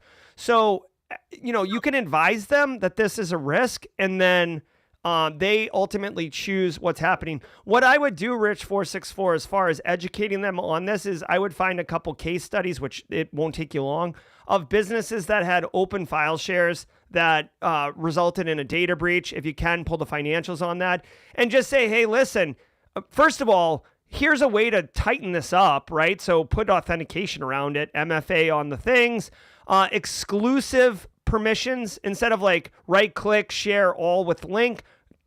Explicitly allow certain people access to the workspaces and say, hey, this will at least control the risk somewhat. And if you want to have it open and whatever, that's fine. It's just, I need to inform you that this is unnecessary risk that you're willingly accepting that could result in a multi-million-dollar data breach or whatever, based on case study. Basically remove the emotion from it and just give them information that's objective based on historical context and prior set precedents, and let them choose their own adventure. course, right? So if they get hit in the face, you can't be like, I told you so, but like it'll be implied when you look at them and you just give them like the stink eye, like, yeah, you got hit. Imagine that. I wonder how that happened. Yeah. I mean, if you really want, you can do the F around and find out graph and just send that to them. That's Or also the Kermit the Frog. Well, that's none of my business. Daniel, Cyberlinko wants to know, is it better to get an entry-level SOC position before transitioning to GRC? I don't know, maybe, right? Like, it's not necessary, but, you know, what's funny is, Jerry, I know you get this as well, so I'll just go ahead and throw it out there. We get everybody coming in, they're new, and that's great. We want new people into the space. We have obviously that's our passion in life, is to help people move into getting into cyber. And they always say, you know, where should I start? What should I do first? There's roadmaps coming out of your ears on the internet. I'm sure Jerry's got one as well. I'm probably one of the few people that don't have one yet, just because I haven't gotten around to it. But that's neither here nor there. What we tend to tell people is, well, you got to figure out where you want to go. Like, what do you want to do? But that being said, you're kind of bringing out an interesting point that hides underneath the covers, which is they're all kind of related as well. Like, yes, you can niche into doing SOC or GRC or some sort of offensive level thing, or, you know, going into threat hunting or whatever the case, incident response, DFIR, all that stuff. There's plenty of paths in which you can take and that you can figure out what you're interested in. But at the end of the day, they still share a lot of the same DNA, right? While yes, they are different people, but they share DNA. They're going to come back to the root of where they spawned, and ultimately anything you do inside of cyber will be helpful in any of the other lanes that you decide to jump over into. There you go. Yeah. Within InfoSec, matrixing is really, really possible. It happens a lot. I would say even more than like IT, because like if you're like a deep network engineer or something like that, you can't necessarily matrix over to being like a sysadmin right away. But in InfoSec, there's a lot of matrixing, and honestly, it's because you're asked to do a lot. Like, you know. So, all right. Looking at chat, here we go. Put the Q in front if you want the answers. How would be the best way to audit Chrome extensions for an organization? All right. You can use tools like Intune, or, you know, basically some type of centralized endpoint management solution, right? There's a million of them, not a million, but there's many, right? Avanti has one. Microsoft has one. The idea is that you can see what is installed on endpoints. And if you can control end users from installing software. And by doing that, you could technically kind of audit what is there or control what is there. I don't know if you're going to get like a nice clean report saying here's all the endpoints and here's all their extensions. But that's how I would do it. Obviously, not obviously, but you know, if you put in detections for malicious behavior, the EDR might fire off and see malicious behavior coming from a Chrome extension. At that point, you're dealing with cleanup instead of proactive cybersecurity. You're dealing with, you know, cyber like incident response. But you know, that's one way. Any thoughts, Daniel? Yeah, I feel like this is where change management really comes in handy. Like, hey, when I was a sysadmin and I handled this kind of thing, it was denied by default, right? Yeah. No. The answer is no. What was the question? You know, and then they would go, well, I need this thing because it's going to really help me, blah, blah, blah. I'm like, all right, here's what we're going to do is I'm going to go check it out. And then we can put it in a sandbox and we can do analysis. And of course, nowadays we have, I had to build that back then. Now you can just throw it in like one of those lovely sandboxes like Cuckoo or whatever, and really see if there's anything malicious going on with it, and kind of try before you buy kind of thing. And then if you deem that it is not a safety issue, then yeah. And then of course you gotta start taking into the mind is, well, now I've got to manage this thing because there's updates and things of that nature. It's a plugin. It's a third party that now has a part of my threat surface, my attack surface, and I have to manage it. It can't just be like, oh, Joe installed a Chrome extension that he liked because he thought it was going to help him for his job. You know, everybody, I remember WeatherBug and everybody loved it and it was bad, right? We don't want to go back to that.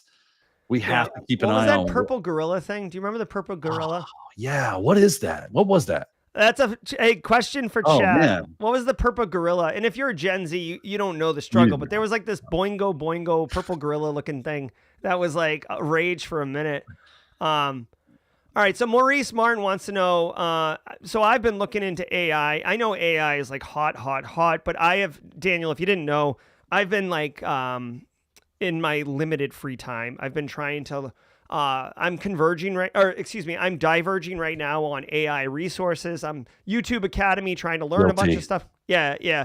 And I'm not familiar with Alicia Little, so I will check that out, Maurice Martin. I'm actually going to type it into my Googles right now. And Bonsai Buddy, by the way, the chat had us. Bonsai Buddy. That's it. Wasn't that discovered to be? Yeah, there it is. Wasn't that actually discovered to be malware?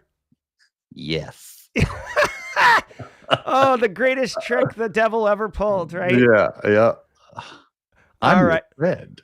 Yeah, I'm your friend. Let me consume all your resources. Do I have to watch live to get the half credit CPs? No. You do have to watch it though. Okay. Let's go.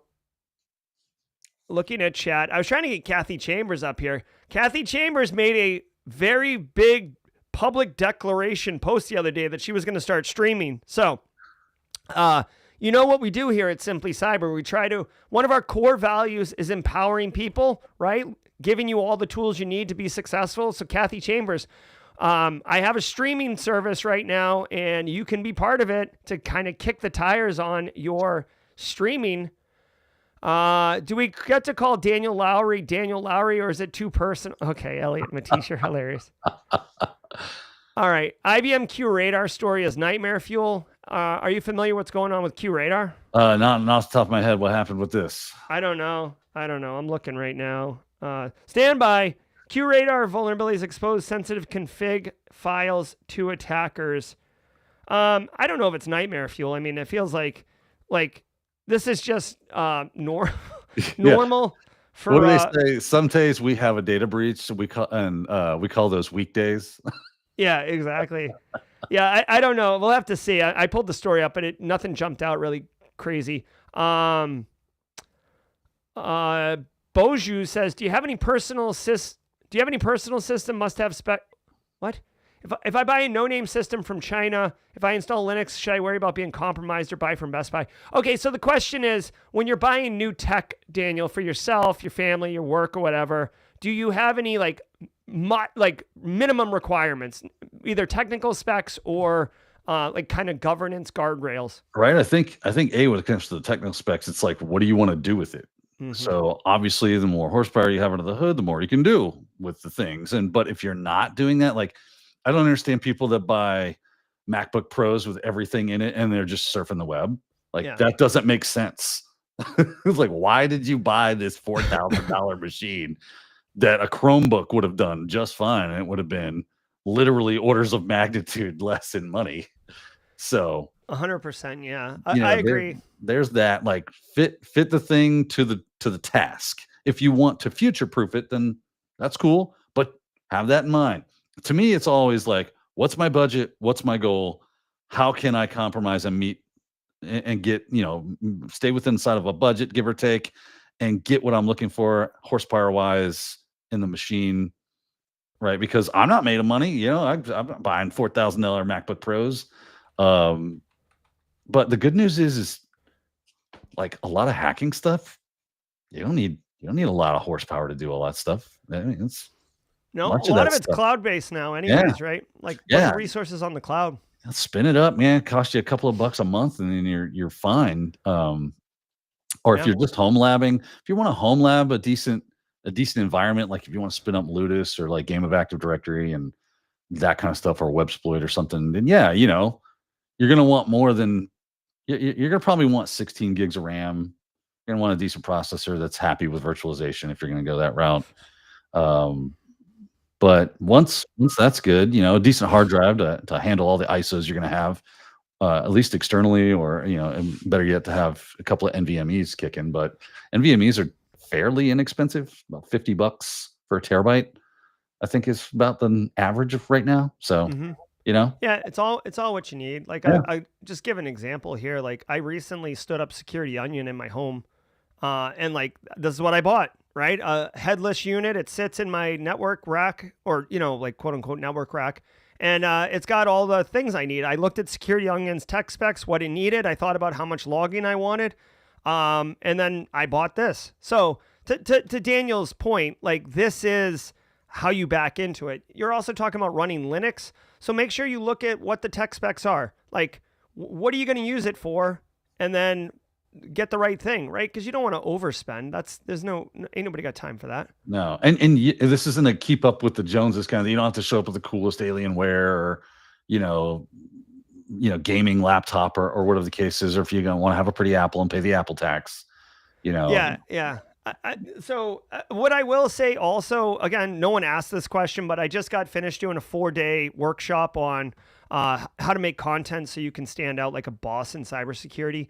If you're looking to make content, like, look for gaming PCs. You're not going to find like a streaming PC, but gaming PCs basically have the same specs and hardware that can handle streaming and content creation, stuff like that, like running Premiere and running OBS. I mean, OBS is lightweight, but you get what I'm saying. Yeah. All yeah, right. you will definitely run into some issues with a business laptop if you're trying to do some streaming, especially if you start to get into like 4K and high quality mics and things of that nature. If you're just like making content, to me, I feel like we get a little too hung up with it's got to be in 4K, 10 million frames per second with the most amazing mic. I get the idea of a microphone, but honestly, I've used $30 mics in the past that I got off of Amazon that came with the arm. I was like, well, I mean, it doesn't sound horrible if you do it just right. So you can work within the parameters of on a budget. And then by then, like, some Lenovo Business P whatever 15 or something would do you just fine for doing that. It's when you start trying to become like, I'm going to be a YouTuber, that people are like, hey, you're not streaming in 4K. It's like, yeah, no crap, because that's money. Exactly. And I just did this course the other day. I will tell people really quickly, just because we're talking about it. If you are going to make content, audio is the very first thing you should upgrade. If you heard Daniel before he fixed his mic at the beginning of the stream, you can appreciate why audio is so important. The mics I like to use for wireless lapels are like $300 and they're expensive.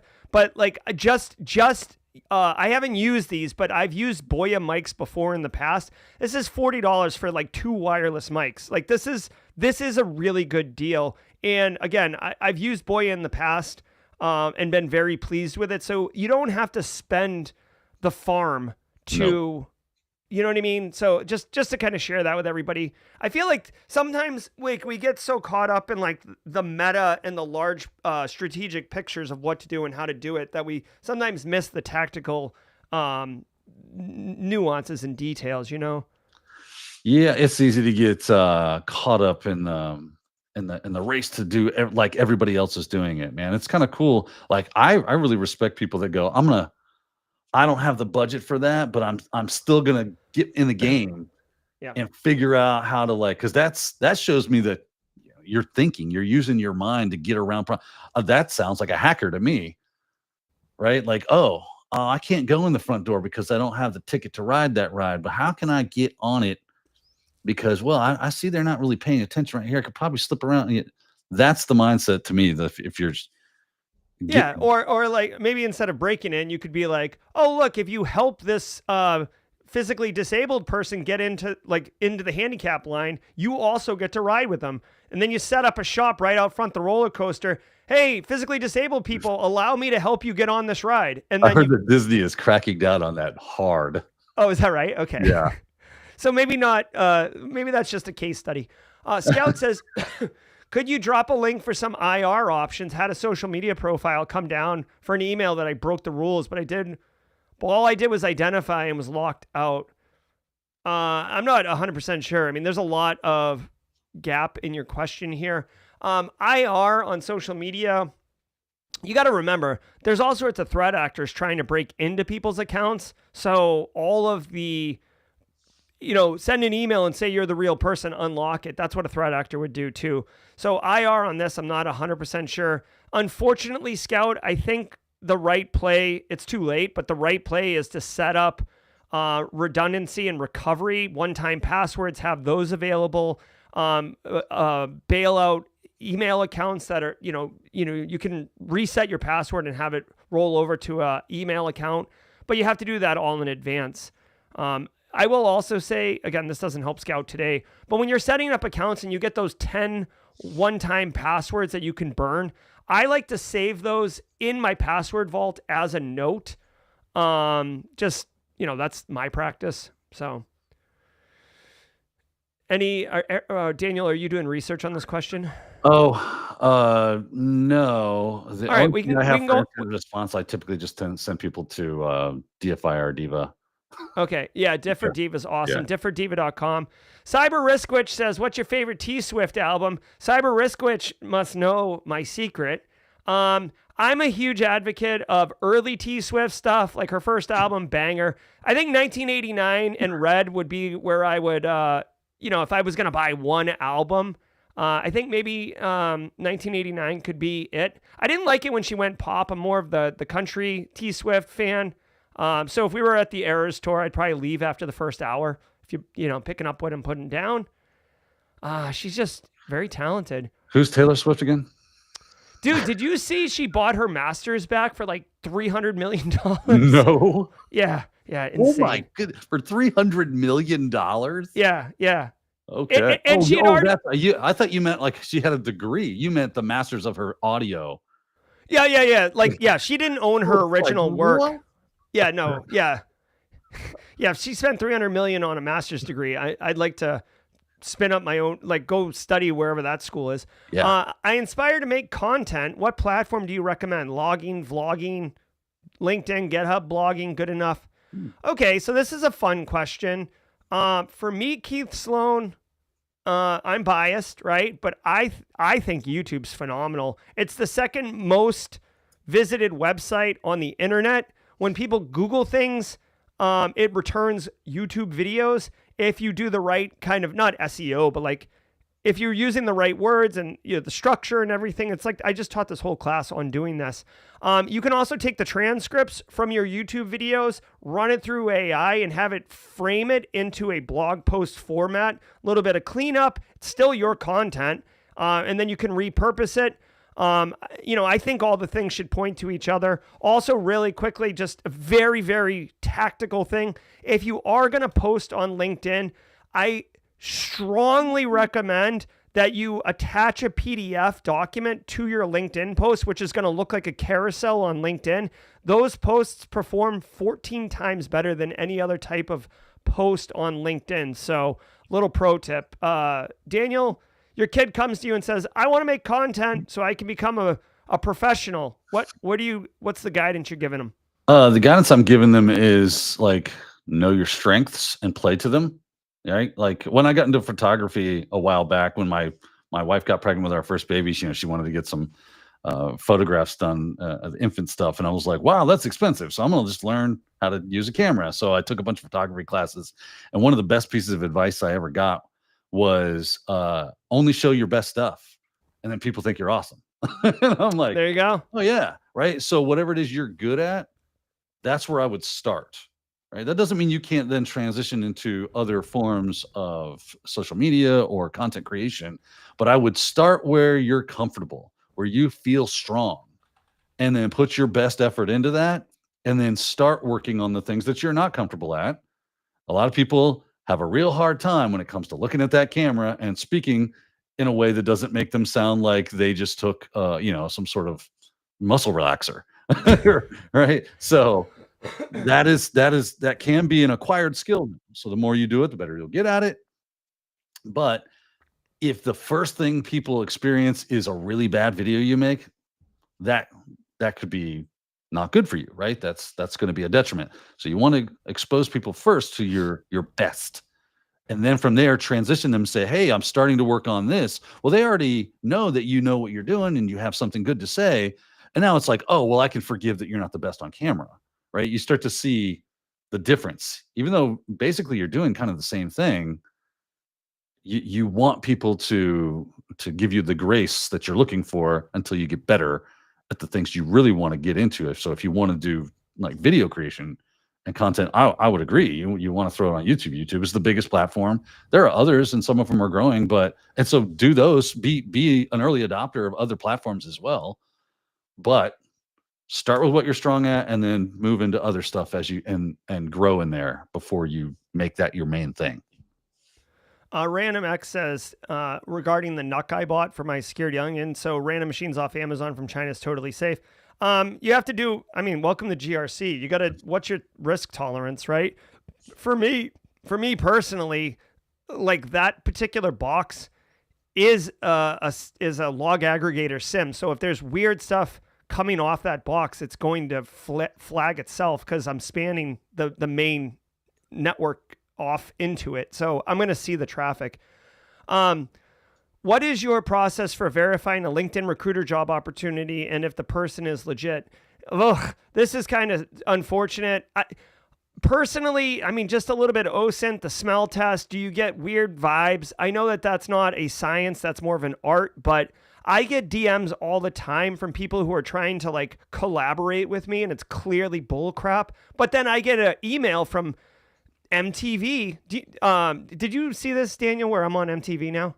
Yes, yeah. I did, and it's very entertaining. Yeah, so yeah, I get an email from a company saying that they want to cast me for an MTV show. That should set off alarm bells, yet somehow the vibe of it was right, and I pursued it. So I can't give you a prescriptive process to follow, not only IT, but be aware that there is an increased likelihood of these type of bullcrap attacks, and I've even seen an uptick where it's basically like romance scams where like the profile is a very attractive woman and they're contacting you about a job, but then it transitions into like, oh, what do you like to do? Oh, I like to do pickleball too. We should get together. Send me $1,000, you know.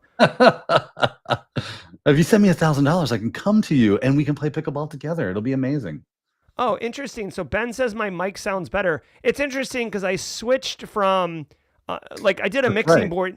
I did a mixing board thing so I wouldn't get the echo with Daniel. So thank you for that. I suffer from audio issues. Struggle, isn't it? Yeah. Can you imagine how successful Simply Cyber would be if I didn't have audio issues all the time? Let's see. I'm looking for a Q in chat. Here we go. SCole07. Is there a significant difference in IT audit from cyber audit? Nah. Yeah. I would say, you would say yes, Daniel? No, I would say, yeah, I'm with you. Like, man. Yeah. Well, it's the thing is, like, what are you auditing, right? So with cyber audit, you're auditing for security controls. With IT audit, I suppose you could be auditing for like shadow IT or proper. Everything's going to trace back to some type of what are you auditing? Usually access and stuff. Daniel Lowry's got to get out of here. Daniel, you're going to be doing your show today? I'm doing my show today. It's going to be fun. We're going to look at Chaos Rat today, so that'll be interesting. And I've already got it spun up and hooked a VM. So, like I said, that's what I was doing before I tried to get on with you. Talk about some other fun stuff today. I forget exactly what I had on my list, but I've got a whole list of things. But I'm sure chat will be lively. They always lend us something. And then of course there's the morning pour. That is oh yeah. The ASMR thing. Monster Energy drink, dude. Little pregame here. It's not a monster today. Oh my God. We're going to try something new. Well, I'm going to tell you, I might reach out to Monster Energy proactively and ask them if they're interested in collaborating with you. I'm going to pretend to be your manager and see if we can get you Monster Energy sponsor. You're gonna get that sponsor, right? I'm gonna be decked out in all the Monster. We like sponsored by Monster. Oh, this is delicious. Monster, double fisted monsters, baby. It's amazing. Daniel's stream's gonna look like an X Games 2003. Extreme. All right, Daniel. Be well, man. Take care. We'll see you later, ladies and gentlemen. Brother. Daniel Lowry, and we're gonna go check him out IRL here in just a minute. This is his stream. I'll drop a link in chat right now. Great people, obviously. I'm very, very blessed to call these people friends and to engage with all of you. But I'm going to give you 14 more minutes of all of this. So please drop your questions in chat. I am here for you. Should we go back to the since it's just me here, should we go back to the to this guy? Let me know if you want your chat on stream here. All right, so all the questions are caught up. I did message Kathy Chambers about getting on stream. I don't think she wanted to. I don't know. Here, I'm gonna put the music back on too. All right. Holla, holla, holla. So what questions you guys got? I'm happy to share things that I got going on. I've got a big 12 to 5 p.m. thing today. I'm interviewing 4 different CISOs for a little project I'm working on. I got a 16-hour drive the weekend after next. Let me just share this with you. Okay, this is a fun one. Little Tidbits Tuesday on a Friday until the questions come in. Listen, I'm 45 years old, okay? I might look svelte, but I'm 45.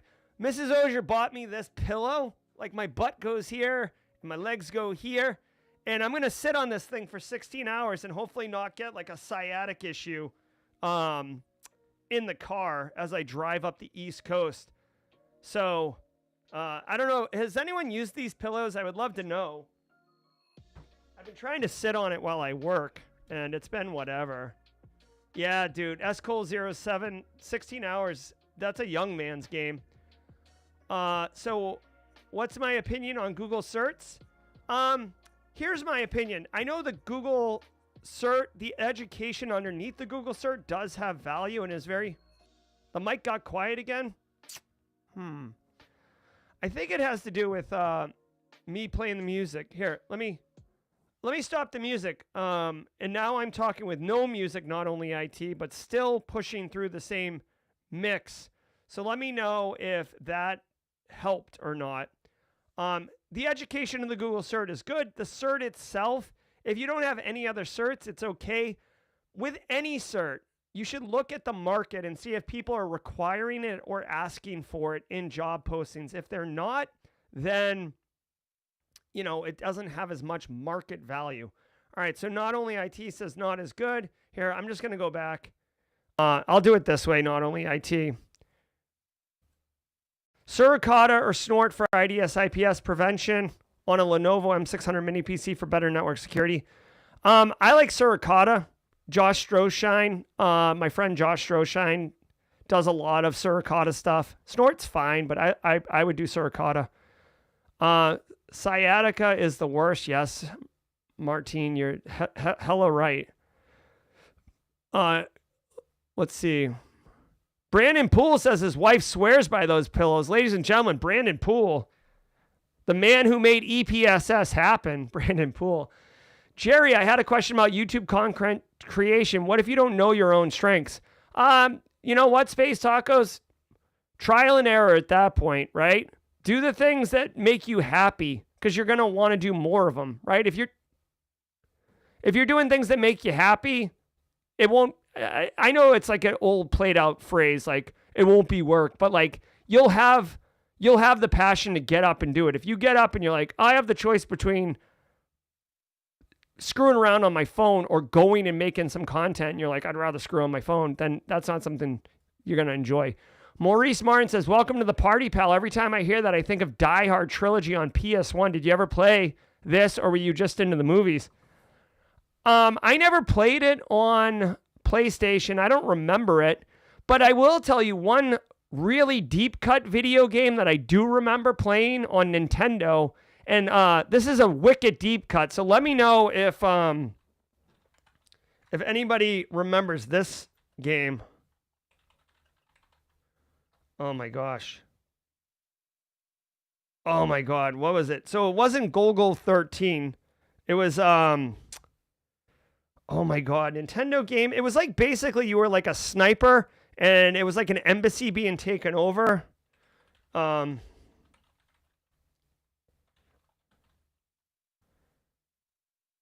yeah, rescue the embassy mission. Dude, this game was hot. This is like a game that never got any like marketing attention. But, oh, it was so cool. If you played it, you know. Here we go. Let's look at this. Oh, yeah, this one right here. Do you remember this? You'd see, like, the little shadow. Oh, such a deep-cut video game. Let me know in chat. So it was kind of like Die Hard, where you're like one person running around taking out bad guys. But have you seen the new Wireshark cert? No, I haven't. Let's take a look at it. Wireshark cert. Let's see. All right. It's from Wireshark, which is great. Okay. Honestly, Wireshark's a great tool. A lot of people use it. A SecOps analyst isn't busting out Wireshark, but it is really nice to have. And you can, I think the cert, with any cert, look to see if people who are hiring, people who are willing to pay you for work, are asking for this cert. But I do think that this is a cool one. Again, Wireshark is a very specific tool with a very specific use case, and detection engineers and et cetera, they're not busting open packets, but it is cool. It is fun. And every practitioner, whether you're a CISO or, SOC Analyst 1, knows what Wireshark is. So I can't say it's worth spending $350 on, but I will say that it is cool. Let's see. People love the cushion, the butt pillow. All right. Thanks, everybody. I am going to sit on the butt pillow when I have to drive to North Charleston today, which is like a 20-minute ride. So I'm going to give it the maiden voyage, if you will. And shout out to Mrs. Auger for getting me the butt pillow. Operation Wolf. Dude, Operation Wolf was the coolest game in the arcade. Had like a full-on Uzi. It was like the first game I ever saw that had like a non-conventional controller. While investigating suspicious files after checking a few OSINT and not finding anything suspicious, but still not certain what the file is, would you trust opening the files in a Windows sandbox? Yeah, opening it in a sandbox is totally safe. Again, assuming that you've put in the proper security controls, right? So, network, all the network stuff, the DNS stuff, all that. You can use a PATE, APATE for handling DNS. If you're feeling even particularly saucy, I love any.run. I know some people like to use triage, but I like any.run. Did you ever play King's Quest? Amazing video game series. Let me look at that. King's Quest. What was your favorite Nintendo game? Drop it in chat. I'd love to know what people's favorite video game was. Let me see what this is. Cyber Risk Witch. Oh no, I did not know King's Quest, but this does look very cool. I was more on the Ultima scene before Ultima Online. I played Ultima on Apple. I sucked at it though because I was just a kid. I never really understood. I kept getting thrown into jail.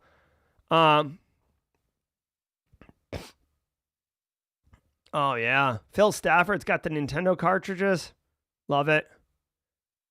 Cyber Risk Witch, what's your opinion on deepfake detection vendors? Are any legit? I'm sure some are. I don't know off the top of my head. What I will say is, Kimberly, have we scheduled... hold on 1 second. You guys are going to love this. Have we scheduled this yet?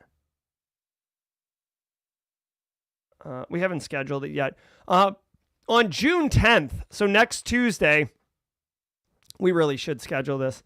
On June 10th, Perry Carpenter, who is like a leading voice in AI and deepfakes and deepfake detection, is coming to Simply Cyber to do our lunch and learn. So if you didn't know, Simply Cyber Academy, the school arm of Simply Cyber, is doing bi-monthly lunch and learns. So it's a 1-hour workshop where you absolutely will walk away with a new skill. Perry's going to be doing next Tuesday, Cyber Risk Witch. That question is 1,000% perfect for Perry. And he's testing all of those things and making it. All right, here we go. We're at 9:56, so still cracking, super pumped. We are going to be doing Daniel Lowry in 3 minutes here. Question 39, ex-law enforcement, pro athlete, very cool. Mint Network Plus, feel a million miles behind. I know it shouldn't, but does age play a factor?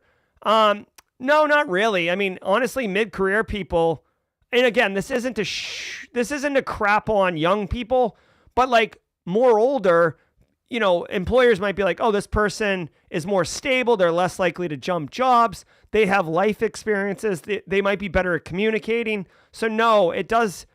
If you were like 70 years old, you might have a tough time, but I would lean it. Dude, law enforcement, Leos, digital forensics is up in that space. Being able to effectively communicate in stressful situations. Pro athlete, that means you've been on teams. You understand competing at the highest levels and executing on mission. You understand how to train. Bro, you got this. Faced oil. You got it. All right. Blades of Steel. Ocarina of Time. That's not Nintendo 8-bit bustin' Justin, but that is a good one. Mario 64, the original Zelda, Contra. Who doesn't like to sit down and just crank out a Contra? Dude, you know a game that I fell in love with? Master Blaster. That was a good one. Oh my God, Final Fantasy Tactics. Berg, you're singing my song. That was basically like Final Fantasy Chess. Ooh, that was a good one. Paperboy, that was my dad's favorite game. Shout out to my dad. World of Warcraft addict for years. I missed that bus. Plants vs. Zombies, Alien vs. Predator. Hit that like button. Thanks, LeGrot. Also, I was big into fighting games. If you guys didn't know, I was very, very competitive. Like I would gamble Street Fighter 2 at arcades, which I know sounds ridiculous because I was like 11, but like I would gamble. I mean, the stakes were low. It'd be like $2, $5, whatever. But like I was gambling. And then I was very competitive at Tekken in my late teen years. All right. GoldenEye. A lot of people love GoldenEye. I was terrible at GoldenEye, but we did what we could. Ooh, they're remastering Final Fantasy Tactics. Come on, let's go. I know Justin Gold shared some video game that's kind of like Final Fantasy Tactics, or Casually Joseph did. If you guys remember, let me know what that is. Triple D likes Street Fighter. Dude, when I was gambling Street Fighter, I would let my opponent choose my character, which is funny because they'd almost always pick Dawson, the Indian guy who could stretch, which I was lethal with, but I would let them pick my character. All right, guys, Daniel Lowry's about to go live. We just had a banger of a jawjacking. This is how we slide into the weekend, y'all. Thank you all so very much. I genuinely appreciate all that you've done. You guys just really, really appreciate it. Daniel Lowry's about to go live. Let's go over there and raid. I'm Jerry from Simply Cyber. Until next time, stay secure. Let's go raid. Bye.